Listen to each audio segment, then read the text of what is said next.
সত্যি মেয়েদের জীবনটা কত অদ্ভুত, তাই না? বিয়ের আগে নিজে কি খাবো না খাবো কখনো ভাবতাম না। সেটা ভাবার জন্য মা ছিল। আর এখনো বিয়ে হয়ে গেছে, এখনো ভাবি না যে নিজেরা কি খাবো না খাবো। কারণ এখন আমার না নিজেদের কি খাওয়ার সেটা আর ভাবার সময় নেই। এখন বিয়ে হয়ে গেছে না, বিয়ের পরেও নিজেদের ভালো মন্দ নিজেরাই ভুলে গেছি। না, নিজেদের খাওয়ার কথা একবারও ভাবি না, যে নিজে কি দিয়ে খাবো বা নিজের ইচ্ছেটা কি আছে না আছে সেটার কথা একদমই ভুলে গেছি। সেই এখন শুধুটা কি মনে হয় যে ছেলেরা কি দিয়ে খাবে বা কর্তা কি দিয়ে খাবে, কোনটা খেতে ভালোবাসে, কোনটা পছন্দ। এখন ওই স্বামী সন্তানের পছন্দ অপছন্দটা বেশি আমাদের মাথায় ঘুরপাক করে।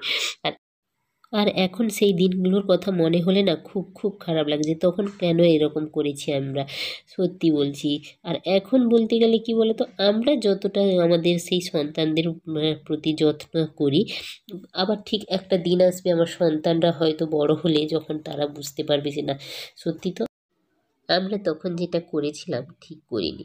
আর তবে কি বলতো, তখনকার দিনের সঙ্গে এখনকার দিনের অনেকটাই পার্থক্য। আমরা হয়তো এতটা সুখ স্বাচ্ছন্দ্য এতটা এদের মধ্যে বড় হতে পারিনি, কারণ আমরা তো সেই অনেক কষ্টে বড় হয়েছি।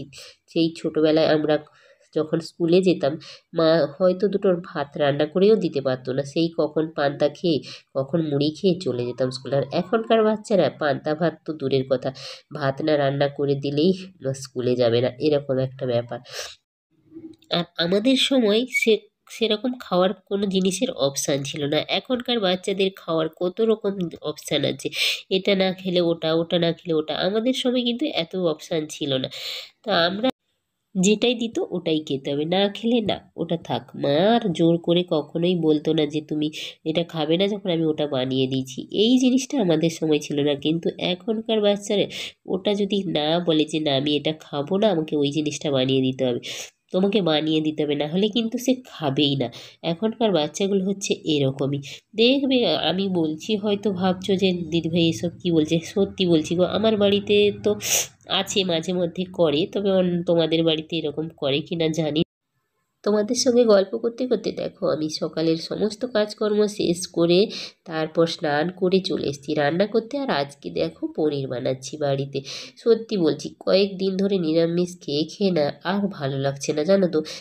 মাছ মাংস যে কবে খেতে পাবো সেই আশায় বোধহয় দিনটা গুনছি। আজকে সেই জন্য একটু পনির বানাচ্ছি। আর আমার শরীরটা ভীষণই খারাপ যাচ্ছে, ওই জন্য কথাগুলো কেমন ভার ভার লাগছে, তাই না? তোমাদের হয়তো বুঝতে অসুবিধা হবে আমার কথাগুলো। আসলে কি বলো তো, কয়েকদিন ধরে ঠান্ডা লেগে এরকমই হয়ে গেছে আর কি। কিচ্ছু করার নেই গো, একটু অ্যাডজাস্ট করে নিও। নিজের বাড়ির মানুষ মনে করে। দেখো রান্না করে নিয়েছি, কী কী রান্না করেছি চলো দেখে নাও। এখানে বেগুন মাখা করেছি, কাঁচকলার ভাজা করেছি, আর একটু বাঁধাকপি দিয়ে লাল শাক দিয়ে একটা তরকারি বানিয়েছি। তার সঙ্গে পনিরের তরকারিটা করেছি, আর করেছি তোমার একটুখানি চাটনি। এই হলো আজকে দুপুরের মেনু। মোটামুটি নিরামিষের উপর যতটুকু পারা যায় সেইটুকুনি করেছি।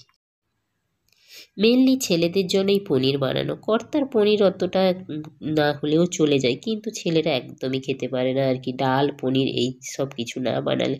তারপর না একদম আর ভিডিও করার সময় হয়নি। একদম রাতের বেলা, আজকে রাত্রে বানাচ্ছি দেখো আমুল দুধ যেটা মিল্ক পাউডার পাওয়া যায় না, সেই গুঁড়ো দুধের পরোটা বানাচ্ছি। ছেলেকে একদিন দুটো বানিয়ে খাইয়েছিলাম, ছেলে বলছে মা ভীষণ ভালো লেগেছে। সেই জন্য আজকে আবার একটু পরোটা বানিয়ে নিচ্ছি। চলো, ভিডিওটা এই অবধি। ভালো লাগলে একটা লাইক করে দিও। টাটা, দেখা হবে নতুন ভিডিওতে, ততক্ষণের জন্য সবাই ভালো থেকো।